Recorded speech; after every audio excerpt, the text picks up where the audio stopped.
احباب ہم چونکہ اہل بیت اطہار کے محب ہیں تو یہ اللہ کا فضل و احسان ہے، یہ والدین کی پاکیزگی اور اس کے بعد اللہ کی توفیق اور اس کے بعد پھر یہ اچھی صحبت ایسے لوگوں کی کہ جو اہل بیت اطہار سے محبت کرتے ہوں، اس کا بھی بڑا عمل دخل ہے۔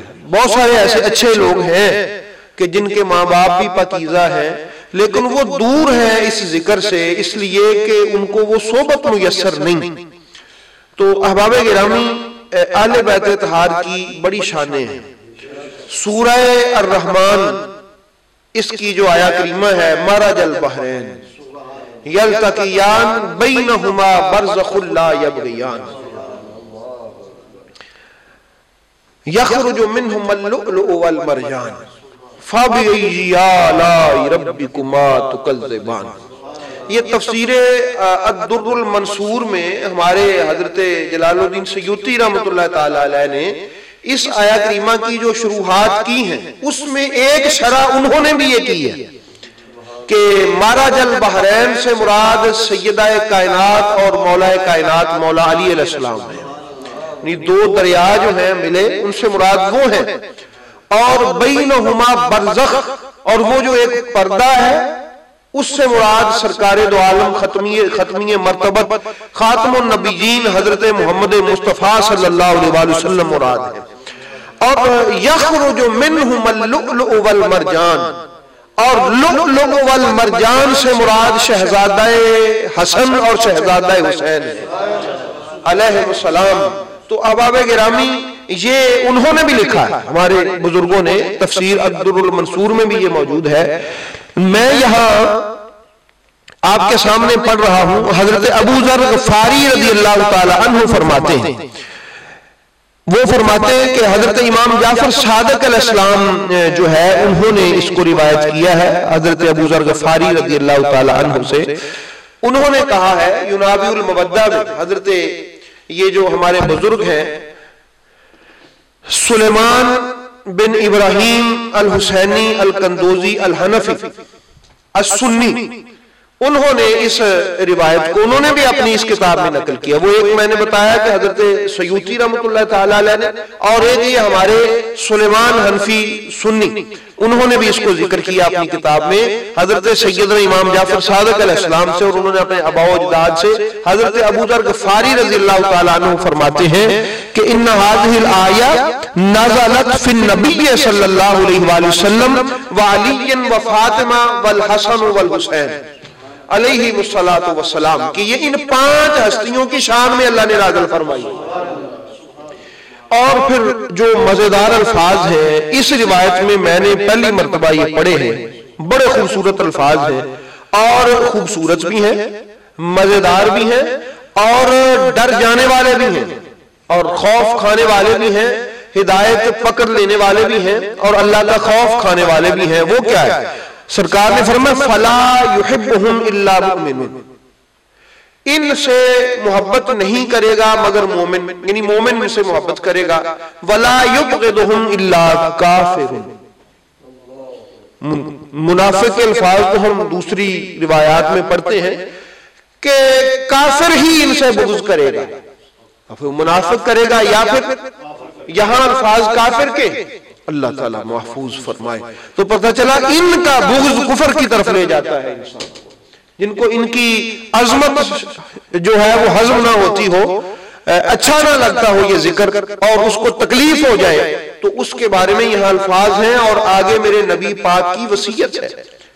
حضرت ابو ذر فرماتے ہیں، فرمایا فَكُونُوا مُؤْمِنِينَ بِحُبِّهِمْ، ان کی محبت کر کے مومن بنو،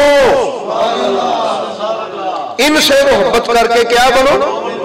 ان سے محبت کر کے مومن بنو۔ وَلَا تَكُونُوا كُفَّارًا بِبُغْضِهِمْ، اور ان سے بغض کر کے کافر نہ بنو۔ یہ کہا جا رہا ہے ان سے بغض کر کے کافر نہ بنو۔ کتنے سخت الفاظ ہیں انہوں نے یہاں پر لکھے کہ ان سے بغض کر کے کہیں ایسا نہ ہو کہ تمہیں وہ کفار میں لٹا دیا جائے. کہا کہ ان سے بغض کر کے کافر نہ بنو. فَتُلْقُونَ فِي النَّارِ, اگر ان سے بغض کر کے تم نے یہ کفر کر لیا تو پھر جہنم میں پھینک دیے جاؤ گے, تمہیں جہنم میں گرا دیا جائے گا. وہ جو تم اپنے جس جنت کے متلاشی ہو وہ نہیں ملے گی. تو واضح طور پر بتایا جا رہا ہے اس آیت کریمہ کی شان میں. حضرت ابو ذر غفاری سے حضرت امام جعفر صادق علیہ السلام اپنے اباء و اجداد سے نقل کرتے ہوئے لکھتے ہیں. تو کس قدر یہ ایک خوبصورت بھی بات ہے اور کس قدر سخت حکم بھی ہے اس آیت پاک میں کہ ان کی محبت کر کے مومن بنو. مومن حکم دیا جا رہا ہے, نصیحت کی جا رہی ہے کہ مومن بنو ان کی محبت کر کے, کافر نہ بنو ان سے بغض کر کے. تو اس لیے احباب گرامی ہمارا مقصد بھی یہ ہے, ہماری کسی سے لڑائی نہیں ہے, تو اپنی عاقبت کے لیے, اپنی آخرت کے لیے, اپنی بھلائی کے لیے, اور اس نیت سے کہ شاید یار کوئی ایسے لوگ ہوں کہ جو کہتے ہیں کہ ہمیں تو کسی نے بتایا ہی نہیں تھا, تو کاش کوئی بتاتا تو ہمیں پتہ چل جاتا.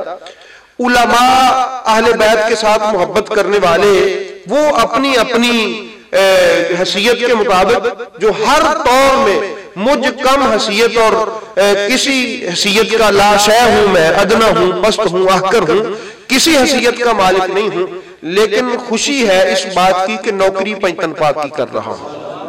یہ بڑی سعادت ہے. تو اس لیے کہ چلو کسی کے کان میں اگر میری طرف سے بھی آواز پڑ جائے تو اس اجر کا مستحق میں بن جاؤں.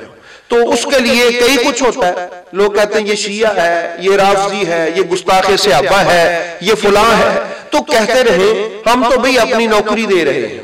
یہ دل ہے نا, یہ علی پاک کے قدموں میں گر گر کے پڑتا ہے, وہاں جا جا کے گرتا ہے کہ علی پاک کے قدم چوم لے. تو احباب گرامی سمجھ جائیے یہ آیات ہیں اور ہماری اہل سنت کی کتب میں حیران ہوں کہ یہ ہماری کتابیں ہیں اور اس میں لکھا ہوا بھی ہے, موجود بھی ہے, اور پھر بھی وہ کہتے ہیں کہ نہیں جی وہ ایسی باتیں کرنے والے. اگر ہم یہ کرنے والے سنی نہیں ہیں تو میں یہ سمجھنے سے قاصر ہوں یہ لکھنے والے سنی کیسے ہوئے بھی؟ تو یہ پڑھ کے کر رہے ہیں نا جی, پڑھ کے سنا ہی رہا ہوں نا میں, تو یہ لکھنے والا پھر کیسا سنی ہوا؟ جس نے یہ لکھا سنی تو پھر وہ بھی نہ ہوا. اگر وہ لکھ کے سنی رہے تو ہم بیان کر کے بھی سنی ہیں.